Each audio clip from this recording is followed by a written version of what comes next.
अन्दागाफोर दिनै आं जोबोद गोजोननाय मोनदों दिनै जोङो 2025 मायथाइनि डिसेम्बरनि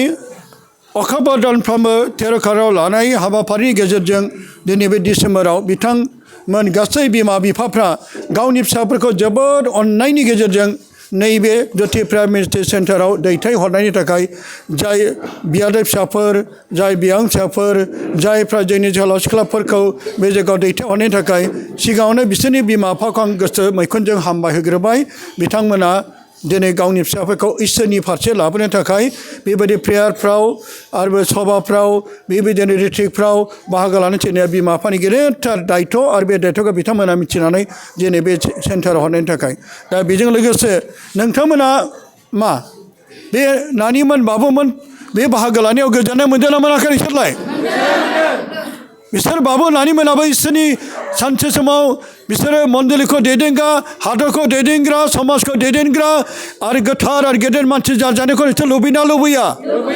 लुबैयो दा जोंनि गेजेराव गोबां जोहोलाव सिख्लाफोर दं दिनै आं मालाबाबो सानाखैमोन दिनै बिसोर फैगोन नाथाय इसोरानो बिसोरखौ दैदेननो लाबोबाय इसोरा बिसोरनि जिउआव थानानै बिसोरखौ लाबोबाय दा आं बिथांमोननाव फैनायनि थाखाय जों दसे आर'ज खालामनायनि उनावहाय आं बिथांमोनाव सोंनाय फिननाय एसे लागोन दे जों बयबो आखाइ फोलावनानै बे नानि बाबुमोननि थाखाय जों बे नोंसोर आखाइ खबजानानै गाव गावनि थाखाय आखाइखौ मेगन मोसेबनानै नोंसोर बिदो दे जों नोंसोरनि थाखाय बिनोसै दे गोथार जिउआ बिसोरनि सायाव फैगोन आरो गोजौ सिन्थानि बोलोआ बिसोरनि सायाव साग्लोबगोन गोथार जिउआ बिसोरनि सायाव फैगोन आरो गोजौ सिन्थानि बोलोआ बिसोरनि सायाव साग्लोबगोन गोथार जिउआ बिसोरनि सायाव फैगोन आरो गोजौ सिन्थानि बोलोआ बिसोरनि सायाव साग्लोबगोन अ जिसु नों जेरै जोहोलावमोन नोंनि गोथार जिउजों बे जोहोलाव सिख्लाफोरखौबो नोंनि लामाजों दैदेनदो गोथार जिउनि बोलोजों सुफुं जानानै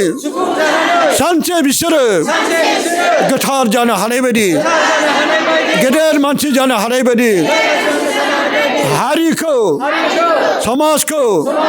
मण्डलीखौ आरो बे हादरखौ बिसोरनि गेजेरजों गोग्गो लाबोनो हानाय बायदि नों बोर होदो गोथार जिउनि बोलोजों बिसोरखौ सुफुंदो संसारनि लोंनाय जानाय फेनाय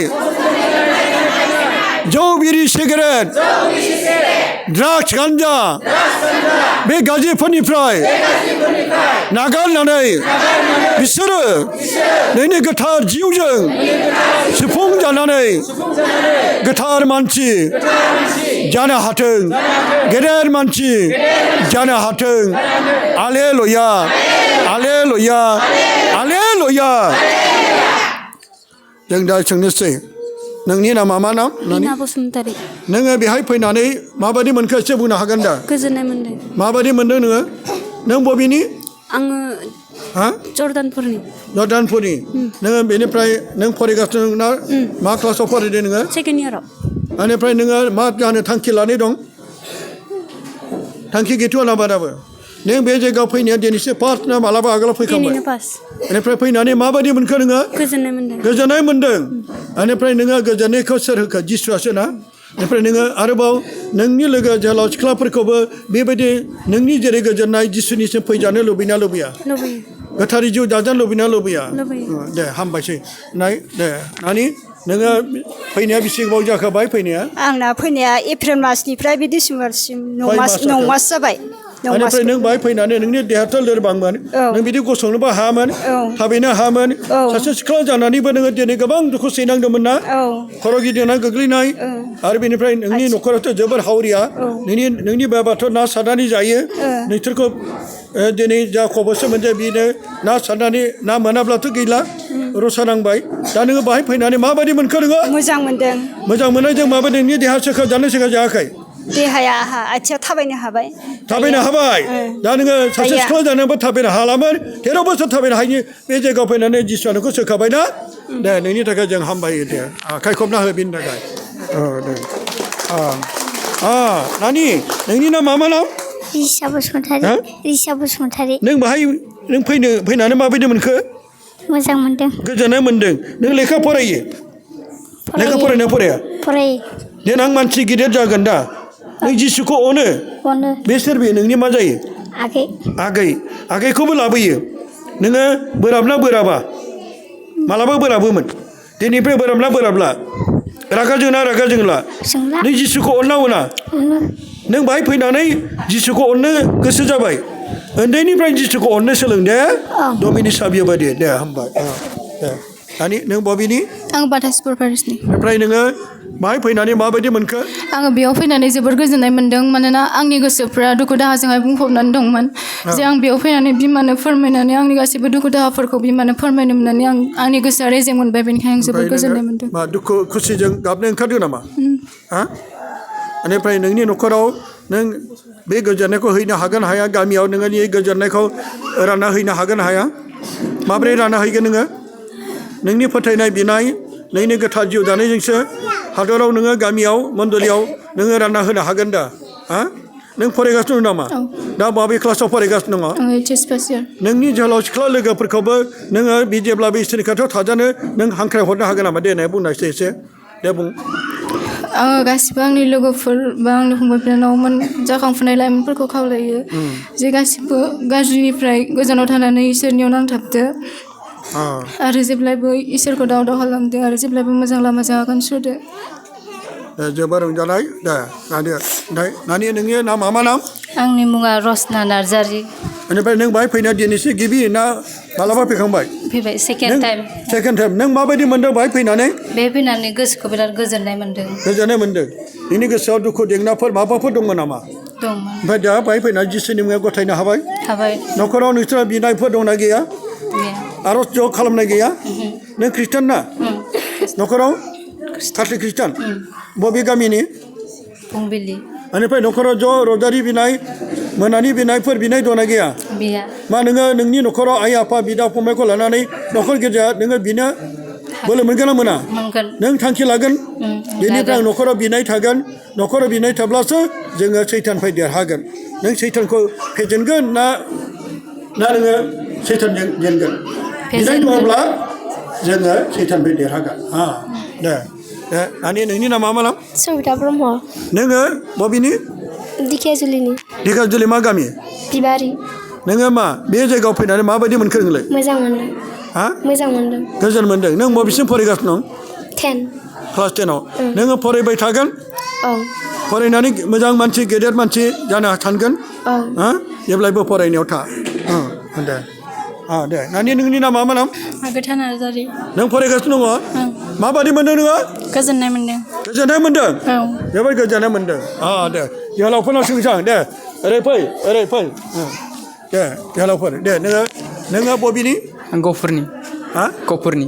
ओमफ्राय नों माबायदि मोन्दों बाहाय फैनानै आं बिराद गोजोननाय मोन्दों बेयाव फैनानै नों खनसे जाखो बे जायगायाव फैनाया खेबसेल' जादों दिनै दिनै फार्स्ट दिनै फैनायनि उनाव नोंनि गोसोआ माबायदि मोनखो बिराद मोजां मोन्दों गोजोननाय मोन्दों माबा नोंनि नामा मा नाम मसे नों बबेनिफ्राय मासबाटनिफ्राय नों माबायदि मोन्दों मोजां मोन्दों नों फरायगासिनो दं जेबोथ' जौ बिरि सिगारेटथ' सोबोमोन दाबो सोबो दायो सोबला नागारबाय जौ बिरि सिगारेटखौ नागारबाय नों मा क्लासाव फरायो 9 नोङो सासे उन्दैसा जानानै जौ बिरि सिगारेटजों जानो लोङोब्ला सोबोब्ला अब्ला नोंनि लोगोफोरखौ नों माबोरै मानदों नों गाननो हादों ना हायाखै नों दिनैसो फार्स्ट फैदों नामा फैयाखै आगोलाव फैखांबाय बेनिफ्राय जौ बिरि सिगारेटखौ नों नागारनो हाबाय आखाइखौ मा दे बाबु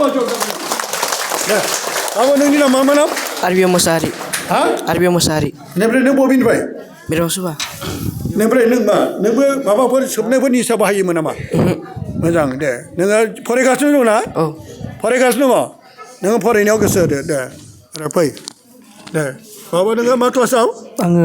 फरायनायखौ गारबाय माने बेनिफ्राय दा नोङो बाहाय फैनाया दायो आं बेयाव फैनानै मोजां मोनदों माने गोसोखौ मोजां मोनदों गोसोखौ मोजां मोनदों फैगौ 2026आव जानुवारि 13 तारिखआव फैगोन ना फैया फैगोन फैगोन ना फैगोन बे समावसो मोनसे जोंहा जानायनिबो दङ माबायदि मोनदों नों फैनानै मोजां मोनदों दे नोंलाय नोंनि नामा मा नाम लिबियान बसुमतारी बबेनिफ्राय माजबाट लामाबारि फारिस ओमफ्राय नों फैनानै माबायदि मोनदों जोबोद गोजोननाय मोन्दों दिनै फार्स्ट नामा 10 बार जाबाय दे नोङो मा फरायगासिनो नामा दे मेट्रिक होगोन एबार माबायदि फरायगासिनो मोजाङैनो फरायनायनि उनाव मा फरायगासिनो जानो सानदों नोङो IPS IPS Day thank you आखाइ खबना IPS जागोन दे अब्ला नोंनि लोगोफ्रा नों बेखौबो खालामना नोङो लोगोफोरजों लोंनाय जानाय सोमनायफ्राव दं नामा सोरबा आङो इयुथनि फालक बेखौ इयुथनि फालक बाहायगोन मावो नामा? आगोलाव बाहायोमोन ओमफ्राय दा बेखौ नागारबाय नोङो नागारबाय सोरनि बोलोजों नागारगोन इसोरनि बोलोजों इसोरनाव फोथायनाय नोङो बेबायदि लोंनाय जानाय फेनाय ड्राग्स बेफोरखौ नागारबाय नों बेखौ नागारनो हाब्ला जों IPS जानो हागोन दा दे जोबोर मोजां आखाइ खबना हो माबा नोंना सिमसन बसुमतारी सिमसन फरायगासिनो बसुमतारी दं दा औ दे मोजां दे नोंलाय